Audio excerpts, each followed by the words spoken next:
Hello everyone. So in this Indian Express explained series, today I'm going to explain the impact of outflow of foreign investment and how it is having an impact on Indian stock market. Again, I'm going to use very simple terms so that even if you don't have background, you can understand it.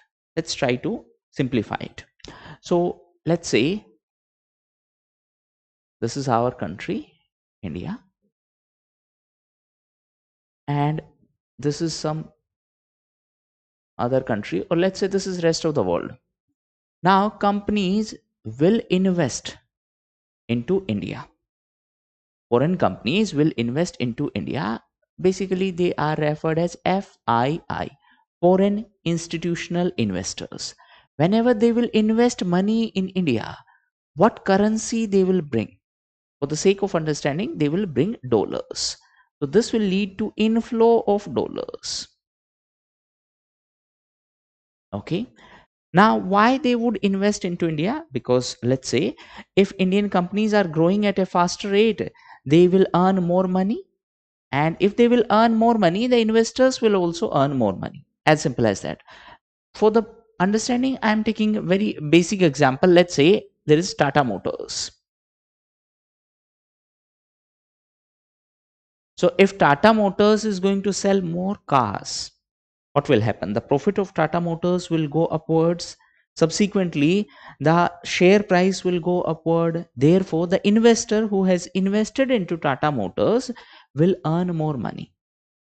Now, what is happening is, since last few months, these FII are selling from India. So this is buying when they buy share into Indian market, and when they sell,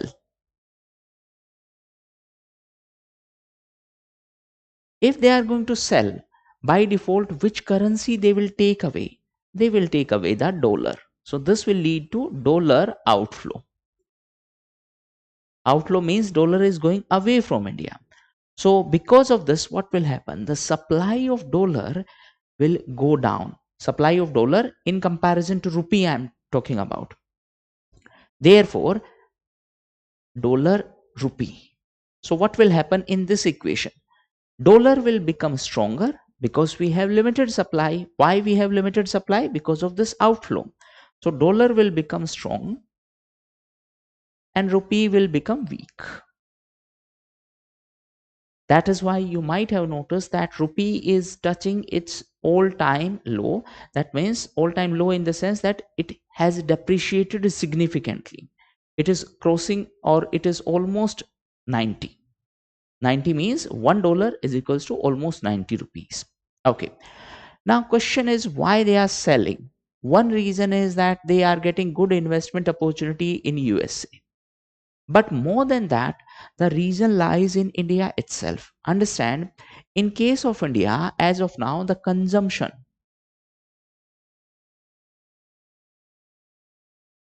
is low. Consumption is low basically means people are not purchasing much items. Why they are not purchasing much items? Because they don't have much income, plus inflation is quite high. Okay, so if they will not consume much, in a very simple sense, if people will not buy much cars, what will happen? Tata Motors will not be able to generate much profit. So therefore, these investors who had invested into Tata Motors, now they will say, let's sell this share and let's try to invest somewhere else where we can generate more profit. So our consumption is low. One problem is there. Second problem why they are selling is that recently, that is in 2024 budget, the government has increased the capital gain tax. Capital gain tax, that is CGT. Capital gain tax basically means whenever companies or whenever anyone will sell these shares, they will have to pay a taxation on the profit, that is on the gain, and that taxation is referred as capital gain tax. So it is for short term and long term. I don't want to make it too much technical, but for long term and short term. And this was increased in the budget of 2024. This is another reason. If you notice, after that budget, the FII outflow has increased. Okay. Now, what government is doing to address that consumption problem, or what RBI is doing to address that consumption problem? So, government through fiscal policy provided income tax benefits. That is, up to 12 lakh, there won't be any income tax. Okay. What RBI is doing? RBI recently announced rate cut. Rate cut means what? Rate cut simply means interest rate has been reduced. What will happen because of that? See, if interest rate will be low, people will borrow money from the banks. If they will borrow money, they will spend that money. Demand will increase. If demand will increase, the production need to be increased to fulfill that demand. So companies will hire more people. This will lead to economic growth. The moment there will be economic growth, these FII will come back to India. So this entire argument is that yes, Trump is imposing tariff. That is why there is outflow. Everything is okay.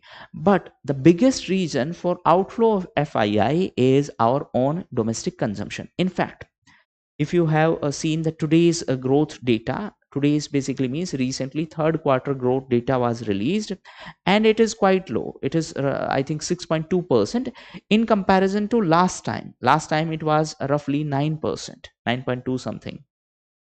So there has been significant slowdown, and that is why these companies are not able to generate that much profit, and that is why FII are outflowing. That means there is outflow of investment from India. So that is all about this particular explained. Thank you. And one more thing, if you feel any problem in understanding any technical term, please write down in the comment section so that I can address that in the next part. Thank you.